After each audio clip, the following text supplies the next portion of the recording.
ઘટના બની છે આની પહેલાં બી આવા બનાવો બનેલા છે અને તાત્કાલિક સહાય મળી બી ગઈ છે અને કેટલા લોકો બચી પડી ગયા છે અને આની અંદર શું છે કે સ્વયંસેવકો બી છે, ફાયર બ્રિગેડ બી છે, બધાએ અહીંયા સલામતીના પગલાં માટે આ છોકરાઓને ભગાડતા હતા. પણ છોકરાઓમાં એવી આદત હતી કે અહીંયાથી ભગાડે તો પહેલાં આરા જ્યારે પહેલાં આરા પછી ભગાડે તો પહેલાં આરા પર અને વચમાં ક્યારે ખુદીને જાય એ ટ્યુબ પર આવે અને ટ્યુબ આડી થઈ ગઈ હોય તો બી આ બનાવ બની હોય.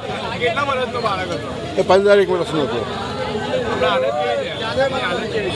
એ તો આપણા ડૉક્ટર કહેશે કે શું હાલત છે. મેસેજમાં આટલું જ છે કે આ કોઈ પૂર્વ આયોજિત કાવતરું નથી કે કોઈને કંઈ દુશ્મની નથી. આ એક એક્સિડન્ટ છે અને એક્સિડન્ટના અંદર કંઈ બી થઈ શકે છે. એમ નાના બાળકોને મેસેજ હજી આપવા માંગે છે કે ભાઈ કિનારા પર ઊભા રહો અને મોટાઓ સમજાવે છે તો એને સમજવું જોઈએ અને તળાવ પાણીના અંદર ના જવું જોઈએ.